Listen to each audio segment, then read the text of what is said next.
Mesdames et messieurs, bonsoir et bienvenue dans votre émission Microscope. Les communiqués du Conseil des ministres sont censés rendre compte des grandes orientations de l'État et des décisions qui façonnent la vie des citoyens.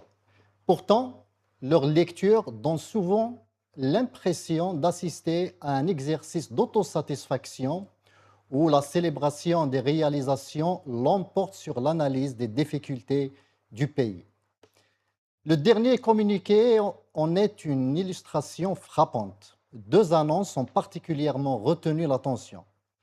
La nouvelle réforme des modalités de versement de l'allocation touristique et la décision de jumeler la ville de Tipaza avec Kansas City aux États-Unis. Deux sujets qui, chacun à leur manière, interrogent la manière dont le pouvoir hiérarchise ses priorités. D'un côté, l'État reconnaît implicitement l'échec des dispositifs successifs mis en place pour permettre aux Algériens de bénéficier de leur allocation touristique, après avoir augmenté son montant, modifié les conditions de son versement, puis imposer de nouvelles procédures bancaires. Les autorités changent une nouvelle fois de méthode. De l'autre côté, un geste de courtoisie réservé par les habitants de Kansas City à l'équipe nationale de football est élevé au rang d'événement diplomatique justifiant un projet de jumelage entre deux villes. Initiative qui peut sembler disproportionnée lorsqu'on considère qu'un tel accueil aurait vraisemblablement été réservé à toute équipe ayant choisi cette ville comme camp de base. Au-delà de ces deux décisions, c'est une question plus fondamentale qui se pose. Les communiqués officiels décrivent-ils fidèlement les réalités auxquelles sont confrontés les citoyens ou construisent-ils un récit politique fondé sur la mise en scène des réussites et la valorisation permanente de l'action du pouvoir? Entre langue de bois, communication institutionnelle et gestion des priorités, le dernier Conseil des ministres offre un éclairage révélateur sur la manière dont le pouvoir entend raconter l'Algérie d'aujourd'hui. Avant de commencer, on va regarder ensemble cette infographie.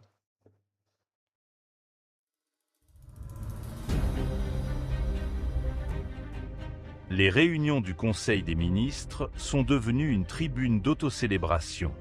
Les réalisations du pouvoir y sont constamment mises en avant. La dernière réunion a confirmé cette tendance. L'allocation touristique continue de monopoliser l'attention des autorités. Pour les observateurs, le communiqué de la présidence révèle une lecture populiste et déconnectée des réalités. Les autorités ont augmenté l'allocation touristique, mais elles compliquent toujours davantage les conditions pour en bénéficier. Elles ont aussi décidé de la verser par carte bancaire. Un changement qui traduit l'échec des dispositifs précédents. Le président a salué les performances de l'Algérie dans le domaine des startups. Abdelmadjid Tebboune estime que cette expérience est pionnière, crédible et de plus en plus admirée en Afrique. Le séjour de l'équipe nationale à Kansas City a également retenu l'attention du Conseil des ministres. Les autorités ont voulu répondre à cet accueil en annonçant un jumelage entre Tipaza et Kansas City.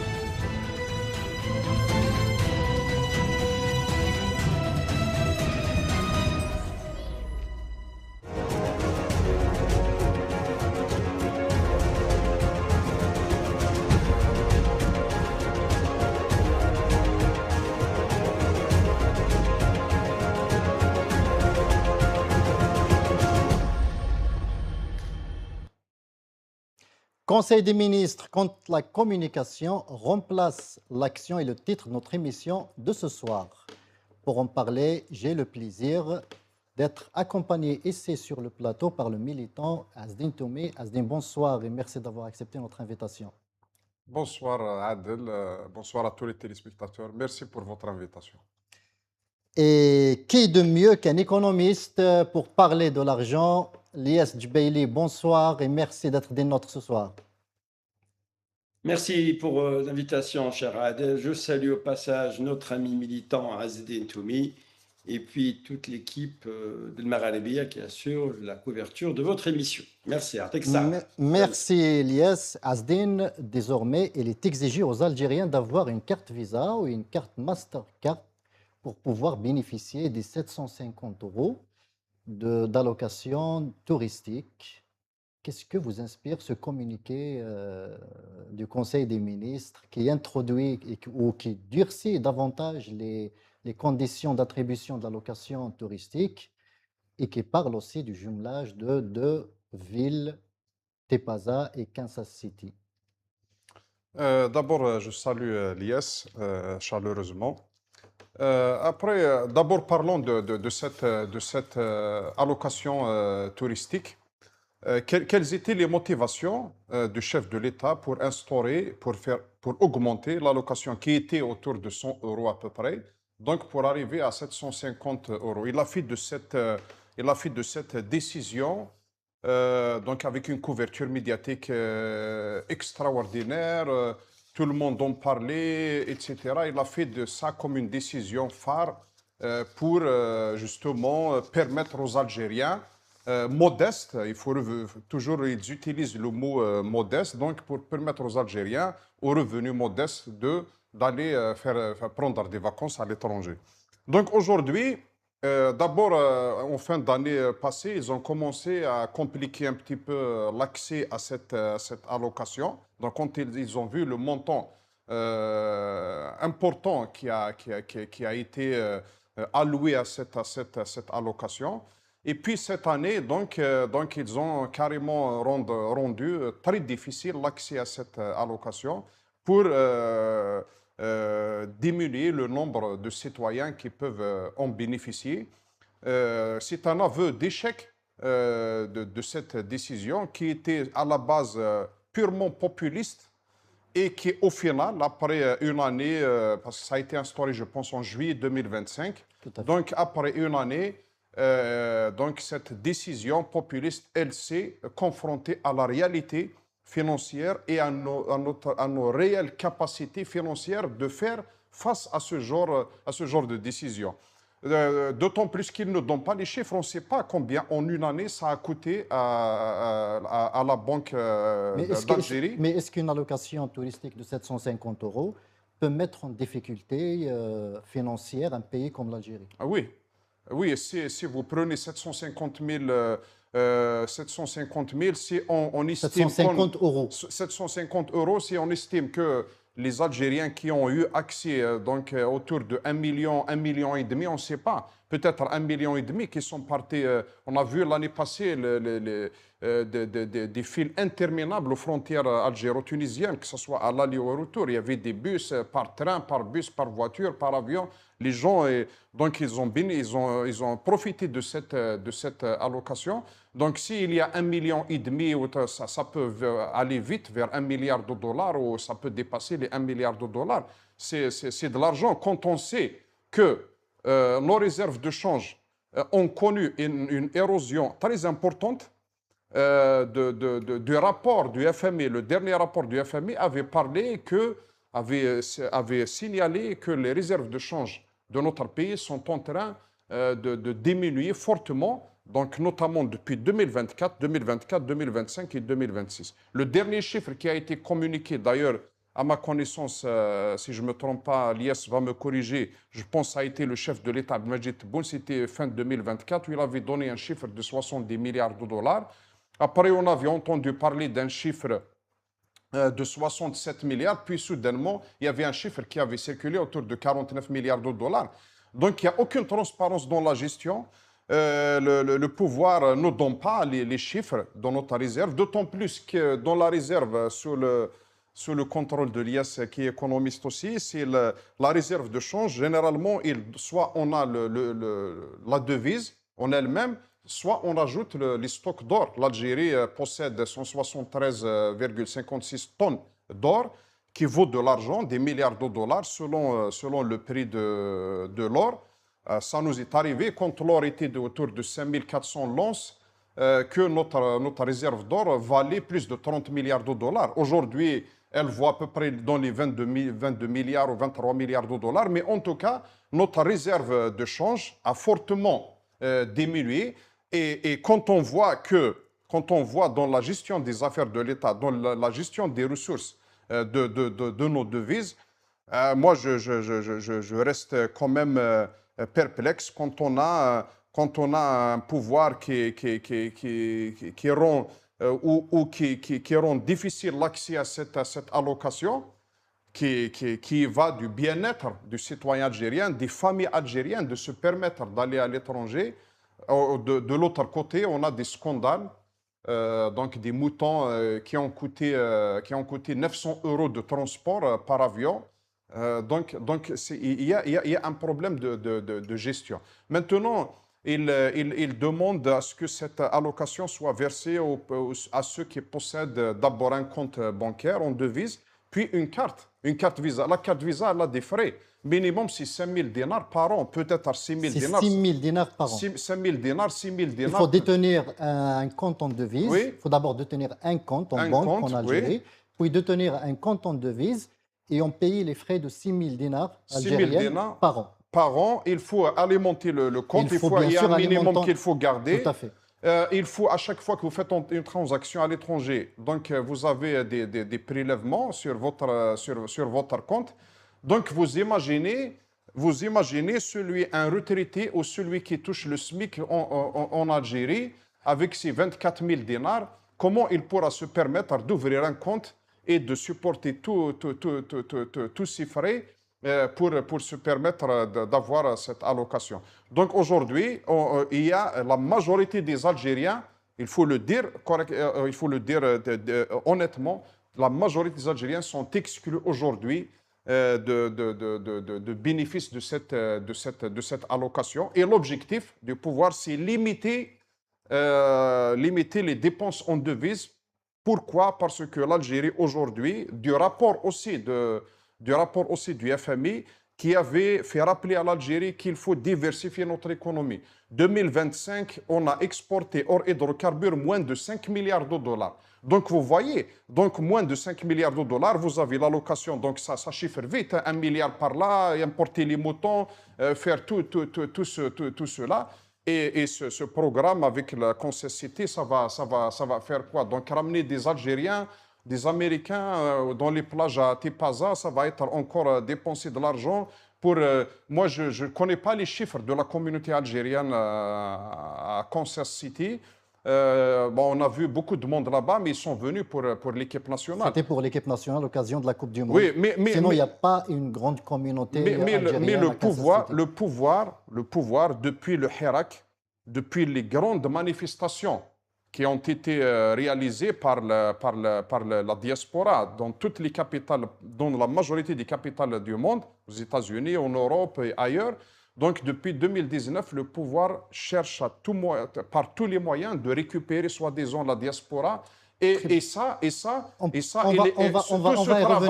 ce travail a échoué quand on voit le taux de participation de 10% de la diaspora. Donc, la diaspora, avec ce taux de participation, donc, elle n'adhère pas à la propagande du pouvoir. Merci Asdine. Lies Djbeili, Asdine parle en fait, de difficultés financières pour l'État qui a en fait instauré les 750 € d'allocation touristique. Lies, est-ce que vous partagez en fait cette analyse? Et est-ce qu'il y a des pays qui se sont vus en difficulté après avoir mis en place des allocations touristiques pourtant beaucoup plus élevées que la nôtre? Après, je vais essayer de répondre à votre question une par une. Par rapport à ce qu'il vient de dire Asdine, il a tout à fait raison. Lui, il a évoqué le FMI, le Fonds monétaire international, qui est très centré sur l'économie, comment diversifier l'économie, comment proposer des axes de pilotage pour donner une vraie visibilité économique d'un pays. En fait. Voilà, on va dire c'est le gendarme économique avec sans contrainte, mais et quelque part, il peut vous attendre derrière le pavillon pour vous imposer ces conditions drastiques. Moi, je vais évoquer ce qu'on appelle la Banque mondiale. La Banque mondiale, dans son dernier rapport, je pense qu'il est consultable pour tout citoyen et citoyen algérien qui veut consulter le rapport de la Banque mondiale, qui dit que dans son dernier rapport, par rapport à la situation économique de l'Algérie, que les réserves de change auraient continué de diminuer. Il prend ce qu'on appelle le premier semestre 2025, il y a une baisse d'importation, une baisse, on va dire, une baisse équivalente de 1,4, si ma mémoire est bonne, d'importation en 2004. Et ces réserves de change, c'est l'équivalent de 15 mois, on va dire 15 mois d'importation. À peu près, on est autour de 47,5 jusqu'à 48 milliards de dollars. Ça, c'est ce qu'on appelle le tapis de réserve de change que vous avez en liquidité, que vous avez en votre disponibilité. Mais ça, c'est l'équivalent de 15 mois d'importation. Donc c'est très, très peu. Et puis aussi, par rapport, comme nous exportons que les hydrocarbures, donc les hydrocarbures aussi ont diminué, donc de moins 10%. Donc on est dans des valeurs négatives. On exporte 900 000 barils par jour. Est-ce que c'est prouvé ou pas? Nous sommes plus gaziers que pétroliers. L'Iran va reprendre, il y a une levée de sanctions sur l'Iran. Les relations entre l'Allemagne et la Russie peuvent se faire de façon discrète, donc forcément ils sont ravitaillés. Donc l'Algérie, au fait, elle est tributaire de la volatilité du prix du baril de pétrole et du gaz. Donc forcément, elle est tributaire. Ça veut dire elle est dépendante de la conjoncture internationale et le marché international. Tout ça pour le lier à quoi? À cette allocation touristique de 750 euros. 750 euros, est-ce que c'est une grosse somme ou pas? Moi, personnellement, en tant que citoyen, je considère 750 euros est une somme peut-être, je veux dire, peut-être importante sur le plan national, mais sur le plan quand vous voyagez, il faut être dans des conditions décentes. Il faut réserver une chambre d'hôtel, il faut se nourrir, il faut prendre les moyens de transport. Donc, quand vous partez en tant que touriste, il faut que toute l'artillerie, si j'ose dire, touristique suive. Il faut que les 750 euros, c'est par rapport au coût de la vie du pays dans lequel vous allez visiter. 750 euros, peu ou pas, ça reste quand même discutable. Quand vous partez en Tunisie, par voie terrestre, et tout le monde le sait, forcément, il y a pas mal de compatriotes. Il faut dire les choses aussi. Attention, si on veut vraiment être transparent et donner un sens à faire très attention aux devises. Parce que le pouvoir, les autorités algériennes cherchent à rationaliser ces devises parce qu'il y a une érosion de devises. Parce qu'ils ont remarqué, il y a des détournements, surtout quand vous prenez la voie terrestre. Et c'est la raison pour laquelle ils ont imposé par la carte bancaire. Mais ça aussi, c'est faux. La carte bancaire... Fraudeurs, l'IS. Il paraît qu'il y a beaucoup de fraudeurs dans cette histoire d'allocation touristique. Oui. Eh bien oui, j'ai été invité par Jamel Din, je me rappelle, c'était sur cette allocation touristique. Pas mal de compatriotes faisaient la queue au niveau de la frontière entre Tboul, Tabarka et El Qala et vers la Tunisie, juste pour aller pointer et revenir. Donc, mais c'est que le pouvoir le sait. Il le sait. Comment il peut pas le deviner? Et il sait que le square, c'est le point de rencontre où le cours officieux, il se fait à la barbe des institutions algériennes. Et comment il ne peut pas s'attendre à un détournement via les voies terrestres, via des opérateurs aussi véreux dont les bénéficiaires n'ont pas profité. Vous savez, on peut monter une petite agence touristique, vous allez partir en Tunisie, vous avez une allocation touristique, on va essayer un petit peu de vous trouver un petit hôtel 2 étoiles ou 3 étoiles à Tunis ou à Bizerte ou à Sousse, et juste une petite formule demi-pension et ceci, qui coûte 300, 350 maximum, et les 400 euros sont détournés. Maintenant, quand ils ont remarqué un détournement, est-ce qu'ils auraient pu suspendre ou pas? Mais en tout cas, ils ont imposer ce qu'on appelle des conditions drastiques. Le coût de la carte, ça coûte 9 000 euros, pardon, 9 000 dinars. C'est 6 000, 6 000, pas 6 000, 6 c'est 000. pas 5 000. Hein. Moi, c'est un ami qui me l'a dit. Après, Non, c'est 6 000, non, c'est 6 000, j'ai vérifié ça. Il faut détenir un compte en devise. Ça dépend des banques. Hein. Il y a des banques qui donnent 8 000, il y a 5 000, La il y a 6 000. moyenne, La moyenne, 6 000. La moyenne, c'est 6 000 dinars. c'est ça. Il faut détenir donc un compte en devise et payer 6 000 dinars annuellement pour maintenir justement ce compte et l'alimenter donc à chaque fois parce qu'il n'y a pas un compte qu'on n'alimente pas et qui reste Et il faut toujours avoir toujours actif. un minimum. Il y a des banques qui demandent Bien 100 sûr. euros, sinon ils vous ferment Bien le sûr, compte. mais la question Lias Djbeili, vous êtes économiste. Est-ce que la question de l'exigence, en fait, l'exigence de la carte Visa ou de la carte Mastercard mettra fin à la fraude? Ça, la Pas du question. tout, pas du tout, pas du tout. Le coût de la carte, 6 000 dinars par an, vous êtes d'accord, hein, rassurez-moi. Le coût de la carte, il varie, comme il vient de le dire Asdine, selon les banques, parce que 5 000 ou 6 000 ou 7 000, on va dire, on va prendre la moyenne. Allez, on va prendre une moyenne de 6 000 dinars, sans compter les frais de compte, en fait. Ça, il y a les frais de compte, la gestion de compte. Après, ce compte, il faut qu'il soit opérationnel. Mais est-ce que ça va arrêter la fraude? Du tout, jamais, jamais, jamais. 9 000 dinars, c'est rien. Enfin, je veux dire, dans le monde du business officieux, dans le monde des transactions, je veux dire, d'une manière ou d'une autre, c'est rien. Tout le monde peut ouvrir un compte. Ceux qui veulent aller à l'étranger et bénéficier de 750 euros, c'est quoi? Qu'est-ce que ça va leur coûter d'ouvrir un compte en devise et payer 6 000 dinars de gestion de compte? Et en plus par an, ils peuvent, vous savez, un citoyen lambda, j'ouvre mon compte, combien ça coûte? 6 000 dinars, ma carte d'identité, j'ouvre mon compte, je m'acquitte de 6 000 ou 7 000 dinars, après j'ai un compte devise, je l'alimente ou pas, j'ai la location touristique, elle sera versée sur mon compte, je peux frauder, c'est-à-dire je peux prendre d'autres voies. 1 million. Comment?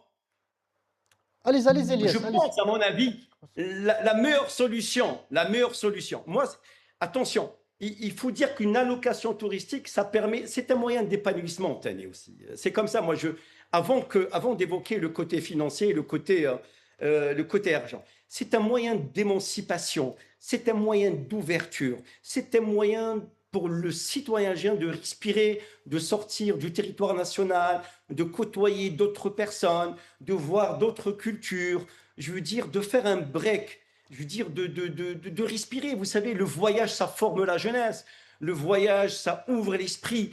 Et sous cet angle, il faut le voir. Mais forcément, chez nous, il n'y a pas de souci, c'est toujours détourné, contourné autrement. Mais je veux dire, ça existe dans toutes les nations, un peu qui ne sont pas développées ni démocratiquement, ni économiquement parlant. Parce que si on était vraiment une démocratie au sens large du terme, le square qui permet de faire des transactions, des devises en dehors du cours officiel de la banque, il faut le fermer. Au fait, c'est comme si vous avez des institutions républicaines en Algérie et qui sont tout autour, et vous avez le square, c'est un objet qui s'est greffé au sein de ces institutions et qui fait de l'illicite. C'est illégal. On ne va pas dire illicite, parce que illicite est légal, mais si illégal, c'est-à-dire on n'est pas dans un cadre légal. Et le pouvoir le sait, les autorités algériennes le font. Alors, pour moi, je propose une petite solution très simple. Alors, les 750 euros, ma'lish. Par contre, vous avez raison, on peut poser la question. Quel est le support de charge dans la loi des finances qui permet, je veux dire, de prévoir une telle somme d'argent en devise qui est censée quitter le territoire national? Moi, j'ai vérifié quand vous m'avez invité que le PLF Mekench. Sur quel support de charge vous allez faire une ponction de cette somme? Parce que vous avez posé la question à Asdine, est-ce que comme un pays continent comme l'Algérie, franchement, ce terme-là, des fois, je le trouve farfelu, c'est m'houli, même le Nigeria, c'est un pays continent comme le nôtre, il est en train de se développer démocratiquement, économiquement. Donc, on va dire un pays comme le nôtre, qui est grand, qui est immense, je veux dire, il fallait prévoir des garde-fous, des digues anti-fraude. Je veux dire, par exemple, quelqu'un, vous lui dites, vous avez 750 € par adulte, même par exemple l'enfant ou les enfants ont 300 €, une famille, ainsi dit, on va dire l'équivalent de 2000 €. Mais à condition, quand vous voyagez, hein, il faut des factures, pas il faut les pousser à prendre des hôtels, oui, à passer des vacances dans des très bonnes conditions. Qu'un des compatriotes, et c'est là aussi, il faut dénoncer, ils profitent de cette allocation de 750 € pour traverser la frontière, et même ils passent des nuits dehors, je veux dire, à la Belle Étoile, et des fois dans des bains morts à Tunis. Mais ça a été remonté depuis fort longtemps, et même le consul d'Algérie à Tunis, il le sait, l'ambassadeur d'Algérie en Tunisie, ils le savent. Il faut trouver le juste équilibre, à la fois, il faut donner tous les moyens pour l'émancipation de son peuple, parce que c'est important, c'est capital. Chabek, il faut qu'il soit émancipé, il faut qu'il soit ouvert, il faut lui donner les conditions. D'autant plus, oui, l'Algérie a les ressources pour. Et de l'autre côté, il faut ce qu'on appelle faire des pare-feux de contrôle, de supervision. Il faut officialiser ce tourisme et créer un tourisme vraiment, je veux dire, de qualité pour la dignité de l'Algérien. Moi, j'ai du mal, personnellement, de voir des compatriotes détourner cet argent et ils passent des nuits à la Belle Étoile et revenir le lendemain.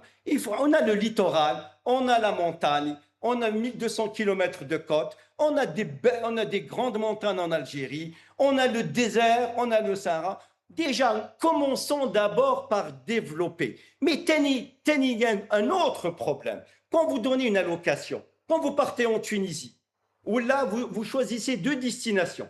La Tunisie, allez, un pays par exemple d'Europe. Allez, je dis par exemple la Slovénie. C'est un pays qui s'ouvre qui s'ouvre au tourisme. Pas mal d'Algériens commencent à prendre cette destination.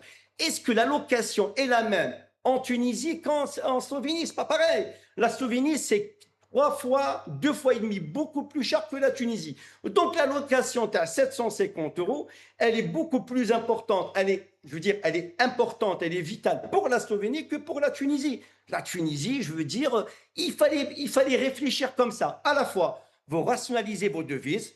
Il ne faut pas qu'il y ait une érosion de devises. Ou des devises, ça part comme ça. Non, les devises, c'est notre économie. Parce que nous n'avons pas beaucoup de réserves de change. Les réserves de change sont liées aussi à l'exportation. Les exportations vont baisser. La consommation, nous consommons une augmentation de 6% de consommation intérieure en matière d'énergie, en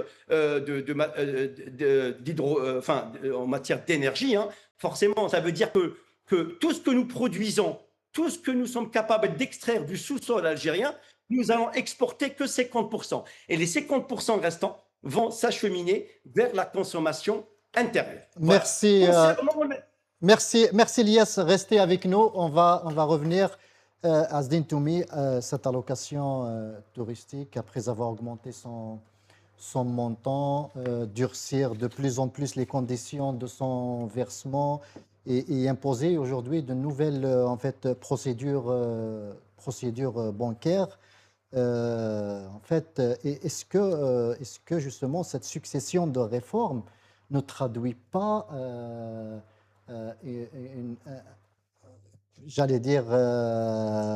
une navigation à vue sur la question pourtant relativement très simple?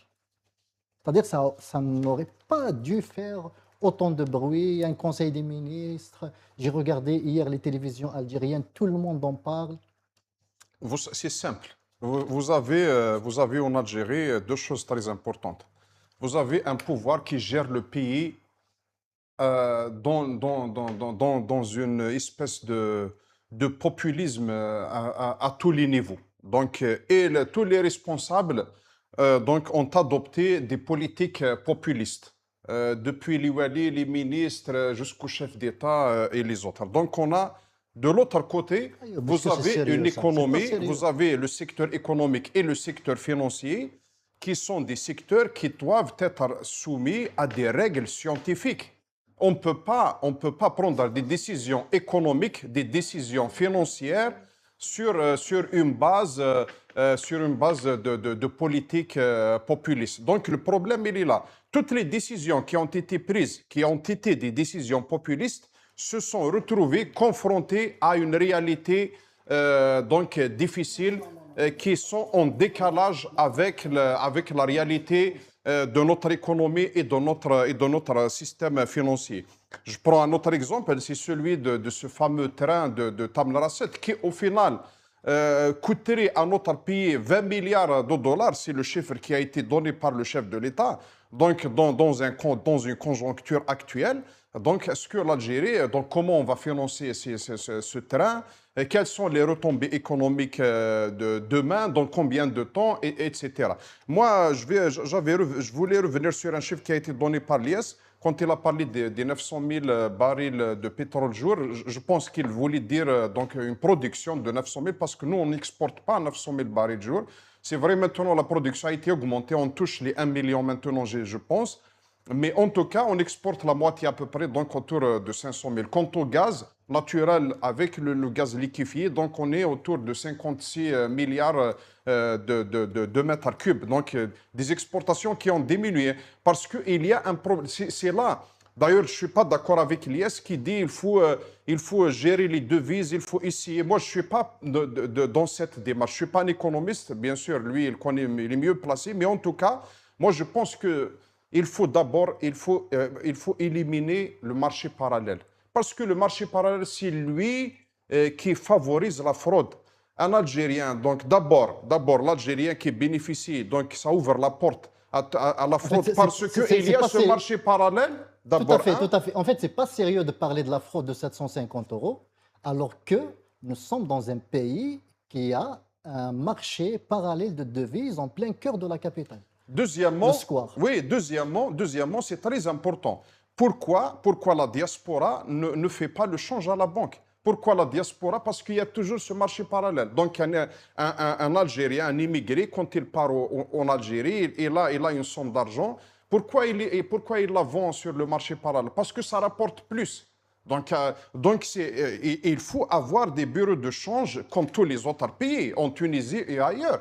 Pourquoi dans d'autres pays, vous voulez changer les devis? Donc, on ouvre ce marché. Et cette réforme, elle doit être faite. Pourquoi le pouvoir, depuis 2020, depuis 2019, ils l'ont annoncé? Ils ont essayé, si vous vous souvenez, ils vous ont dit, voilà, on va ouvrir des bureaux de change, ils ont donné des dates, mais ça n'a jamais abouti. Pourquoi? Parce que d'abord, il y a une incompétence.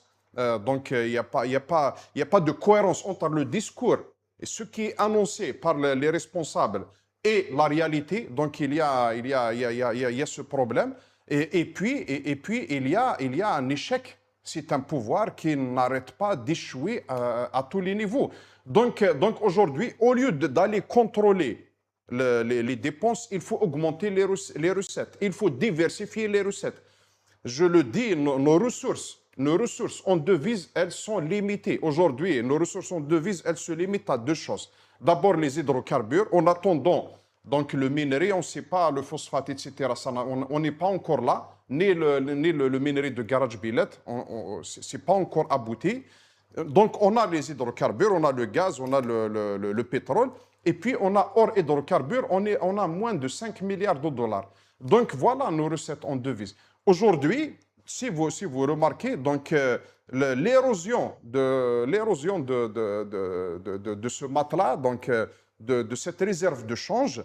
D'abord, cette réserve de change, j'aimerais qu'il revienne sur ce point, parce que le FMI, dans son dernier rapport, avait attiré l'attention sur le financement non conventionnel, donc ce qui est la planche à billets. Et il a dit qu'il faut que ça s'arrête. Finalement, le pouvoir, il a continué à imprimer les billets pour financer le déficit qui est de l'ordre de 10%. Donc, quand vous imprimez de l'argent, et pour financer le déficit, pour financer tous ces plans ces plans sociaux, cette allocation chômage, ces moutons, cette allocation, et puis toute la loi de finances. Et de l'autre côté, vous avez les réserves de change qui diminuent.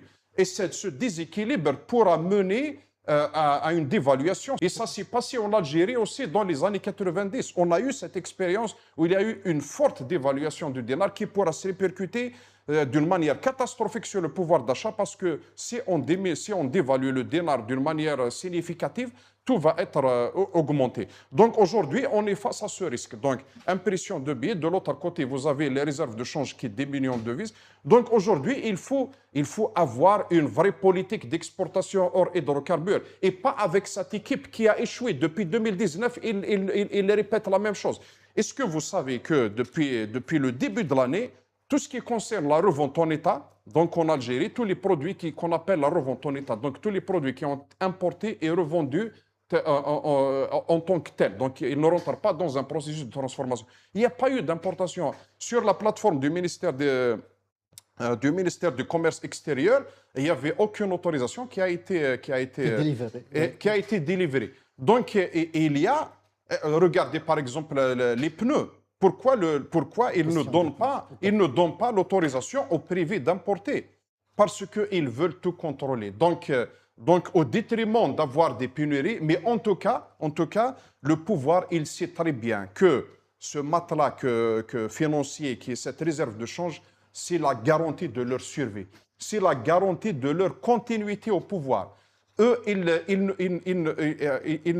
si vous voyez comment... Est-ce que les échecs dans tous les secteurs comme ça va leur permettre une continuation dans c'est-à-dire leur maintien dans le pouvoir? De toute façon, ils sont en train de tout faire pour se maintenir. Ils sont en train de tout faire pour se maintenir. Après, regardez cette histoire, il y a chaque jour des polémiques autour, dans le pays, autour des pénuries, autour du pneu, autour de certains prix, par exemple, dans les fruits et légumes. Des fois, il y a... Donc tout ça, donc autour de la viande, autour des moutons, le scandale, la corruption, les pénuries, mais tout ça, c'est des signaux qui nous font rappeler que ce pouvoir, en fait, c'est l'échec d'une politique. C'est l'échec d'un régime à trouver les solutions. Donc aujourd'hui, ils ont continué sans demander l'avis, au moins dans le régime de Bouteflika, où ils ont demandé au moins, d'une manière comme ça, de forme, ils ont demandé l'avis de l'APN.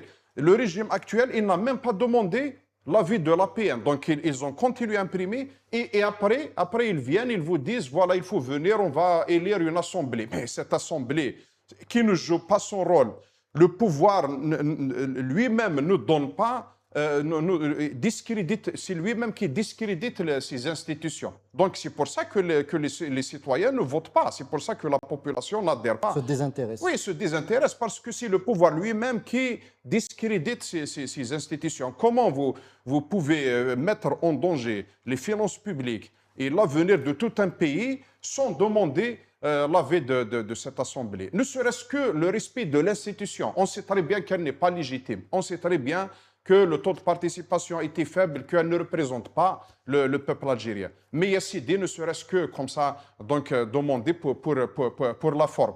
Donc aujourd'hui, il faut impérativement se sortir de la dépendance aux hydrocarbures. Ça va être un danger. Et le marché parallèle, pour sortir de ce piège, diversifier l'économie nationale, de cette fraude des 750 €.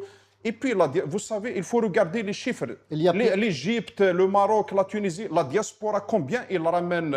Et c'est une source de devises. Nous, on a combien d'Algériens qui rentrent au pays chaque année? Faites le calcul, vous allez voir qu'on est en train de passer à côté d'une somme importante de devises. Parce que l'Algérien, quand il rentre, il préfère aller vendre ses devises sur le marché parallèle. C'est normal. Donc il faut qu'il y ait un seul taux de change. Un seul taux de change. Très bien. Pour moi, c'est ça la solution. Très bien, Azdine. Avant que je passe la parole à notre ami Lias Djibaili, j'aimerais qu'on regarde ensemble cette vidéo d'une autre problématique aujourd'hui dans notre pays. Un délai maximal d'1 mois pour réaliser une interconnexion intersectorielle complète permettant de faciliter l'exploitation des services numériques au profit des citoyens. C'est là l'ultimatum lancé par le président de la République lors du Conseil des ministres, qu'il a présidé hier et au cours de laquelle il a insisté sur la nécessité d'accélérer le développement des services numériques, notamment au regard du fort engouement et du succès enregistré depuis la mise en service du Centre national des données. Eh bien, Lias Djbeili, le président de la République, lance un ultimatum d'un mois pour une connexion en fait intersectorielle, c'est-à-dire numériser tous les services publics. La question que je pose toujours à mes invités, est-ce qu'on peut passer à la numérisation des secteurs publics lorsque l'on sait qu'on détient encore un marché parallèle des devises en plein cœur de la capitale? Avant de répondre à votre question, parce que la question de la planche à billets en Algérie est un sujet central, il faut évoquer ce sujet parce que de grâce, il est très très important. Il faut dire que la planche à billets, elle est provoquée par le régime, par le pouvoir. Je m'explique. La grosse crainte, c'est que cette gigantesque manne financière, parce que des fois, il y a une planche à billets qui fabrique, qui imprime des billets, elles sortent des entrailles de l'imprimerie de la Banque d'Algérie.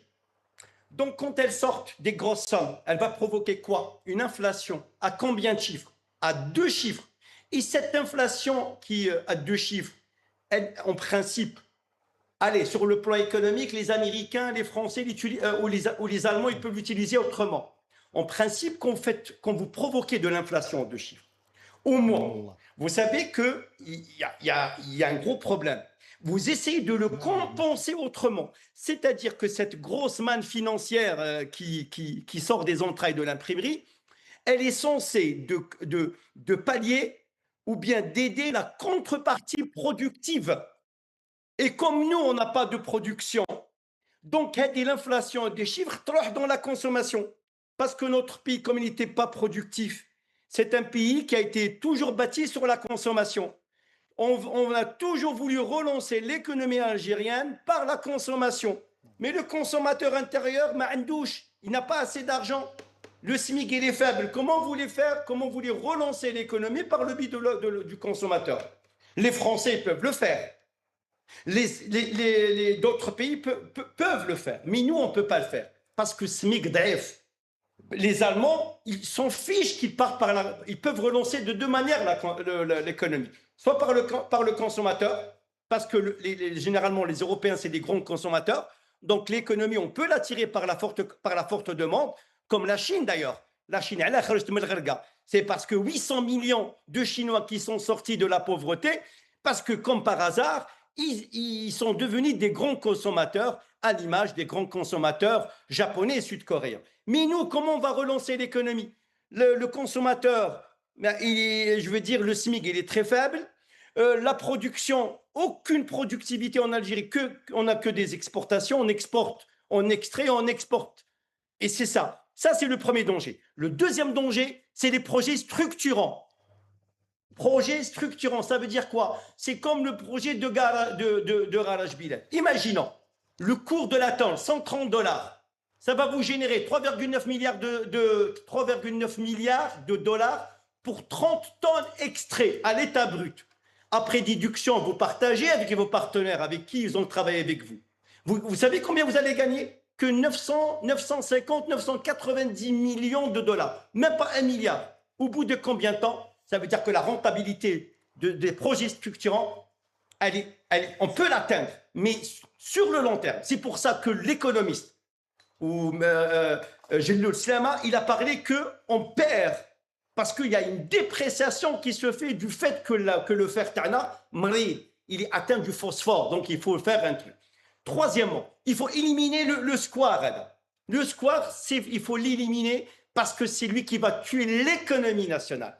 On ne peut pas. C'est-à-dire, la question d'un patriote qui m'a un immigré algérien, quand il rentre en Algérie, par mesure de patriotisme, tu passes par les réseaux bancaires. C'est un plaisir. Mais vous savez très bien que la majorité, ils passent par des circuits détournés. Concernant la numérisation, La numérisation a toujours posé un problème en Algérie.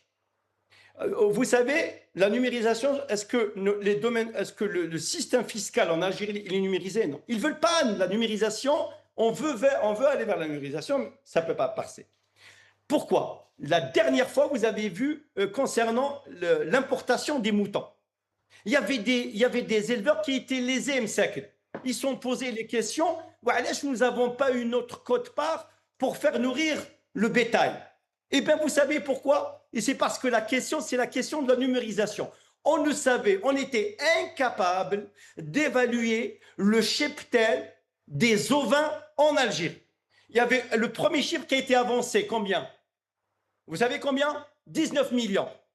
Et quand il y avait des éleveurs msèques, ils sont vus lésés parce qu'ils n'ont pas eu leur quote-part pour nourrir les bêtes, parce qu'il y a des circuits de corruption, de fraude pour détourner la nourriture du bétail, la vendre sur les circuits, sur le marché noir. Eh bien, ils ont refait le calcul et statistiques. Ils sont avérés que finalement, il n'y avait pas 19 millions de cheptel, il y avait 29 millions. Comme par hasard, il y avait une augmentation de 10 millions. Ça veut dire quoi? Ça veut dire quoi? Ça veut dire que la numérisation, mais quand je suis bled, elle est inexistante en Algérie. Elle est inexistante. Arrêtons de faire des conseils de ministres pour dire est-ce qu'on opte pour la numérisation ou pas. Un conseil de ministres en Europe, il y a un coût. Un coût quand on se réunit, il y a un coût. Parce que vous sollicitez les ressources humaines, vous sollicitez les responsabilités transversales, collectives, les services transversaux, il y a un coût. Mais nous, on s'en fout du coup. L'essentiel, c'est que les ministres se réunissent, on fait une photo de famille pour dire, voilà, on est sur un sujet important. On fait un conseil de ministres pour voir, est-ce que la numérisation, on va décider ou pas. Franchement, mais j'en suis sûr qu'au temps de la guerre de libération nationale, ceux qui ont déclenché la guerre de libération nationale, s'ils avaient les moyens à notre époque, ils auraient pu numériser même leurs documents et la transmission des informations. On est en 2026, on engendre un conseil de ministres pour décider, pour voir si la numérisation. Fiscal, il n'y a pas. Dans le domaine de l'agriculture, il n'y a pas. Dans le domaine de l'environnement, il n'y a pas. Est-ce que dans le domaine des douanes, de ceci? J'en suis sûr que la numérisation, uniquement dans tout ce qui est cybersécurité. Est-ce que dans le cloud, ça existe? Est-ce que dans l'intelligence artificielle, ça existe? Je ne sais pas. Mais Lies, il y a un ultimatum du premier responsable du pays, du premier magistrat du pays, c'est le président de la République, M. Abdelmajid Tebboune. Il donne un ultimatum d'1 mois.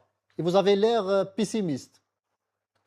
Impossible écoutez, avec tout le respect, hein, je prends mes responsabilités à mon simple niveau. Quand même, je travaille dans des gestions de projets financiers et juridiques, donc on a une idée. Est-ce que ça tient ou ça ne tient pas? On peut pas être le maître des horlogers. Mais la numérisation, donner une deadline d'un mois pour numériser les secteurs les plus névralgiques du pays, c'est impossible. Impossible. Merci Lies. Merci Lies. Restez avec nous pour notre tour de micro de 30 secondes. Je reviens vers Azdine Toumi. Revenons à nos cousins de Kansas City qui ont eu ce geste de courtoisie qui a été réservé à notre équipe nationale de football, à nos supporters surtout. Est-ce que ça mérite en fait ce geste de courtoisie d'être élevé au rang d'événement diplomatique? Le geste de courtoisie des autorités américaines ou de la diaspora? Non, des habitants de Kansas City. Non, il y a beaucoup d'Algériens là-bas et puis les Américains aussi. C'est un peuple généreux. C'est un peuple qui est ouvert. Contrairement à ce qu'il... Mais est-ce que ça mérite d'être élevé au rang d'un événement diplomatique? Ça a été cité en Conseil des ministres. On envisage un jumelage entre Tipaza et Kansas City. Pour détourner les débats et détourner les regards sur l'évaluation du rendement de l'équipe nationale d'une manière générale. Donc, la délégation algérienne, avec le ministre, avec le staff, avec l'équipe, etc. Donc, ils sont partis là-bas, participer à la Coupe du Monde. Il y avait de l'argent qui a été qui a été mobilisé, de grosses sommes d'argent. Donc, aujourd'hui, au lieu de faire le bilan, on est en train de parler de... Normalement, ça doit être fait en marge. Ça ne doit pas bénéficier donc d'une campagne de médiatisation comme ça, etc. Donc là, c'est de l'instrumentalisation pour dévier les débats. C'est une instrumentalisation, une diversion. Lias Djubaili, un dernier mot en moins de 30 secondes. En fait, moi je rejoins Azden. Le peuple américain, c'est un peuple généreux. Il faut aussi revenir à l'histoire que JFK, Kennedy, les mauvaises langues disaient que quand il a appuyé la révolution algérienne, c'était pour de la consommation intérieure américaine, c'est pour un peu avoir le lectorat afro-américain. Non, il faut voir comment il a harangué Eisenhower et il faut voir comment il était en désaccord total avec De Gaulle. Et c'est ça le peuple américain, je pense. Il y a une relation, il faut renforcer les relations avec les États-Unis d'Amérique, en dehors de l'établissement de la Maison-Blanche et tout ça. Le peuple américain, on peut renforcer nos relations avec le peuple américain. Et nous avons vu que la ville de Lawrence a bien accueilli les sportifs algériens. Et puis aussi, il faut renforcer les échanges économiques, éducatifs entre nos deux peuples. Mais juste pour finir rapidement, la FIFA elle va verser combien? La FIFA elle va verser combien à la...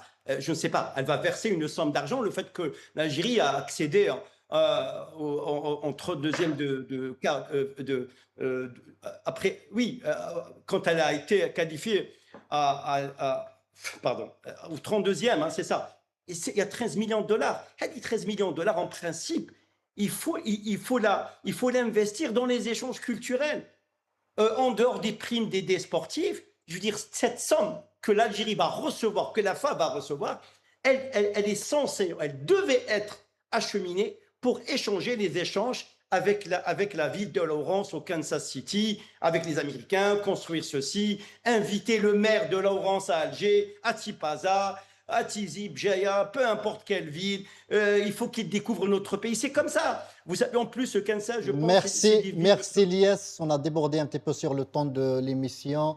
Je pense qu'Azden Toumi veut rajouter quelque chose. Moi, je voulais revenir à la numérisation. Donc, on a eu, par exemple, l'exemple de cette opération des moutons, donc, qui a été numérisée quand même. Donc, les Algériens, ils ont acheté... Mais que c'est avéré un scandale. Et à la fin, on de a eu un l'aveu même scandale. des autorités. Donc de quoi on parle aujourd'hui? Quand vous avez le manque de transparence et l'impunité dans la gestion des affaires de l'État, qu'est-ce que la numérisation pourra vous ramener? Donc on est en train de régler les faux problèmes au lieu de se mettre sur les vrais.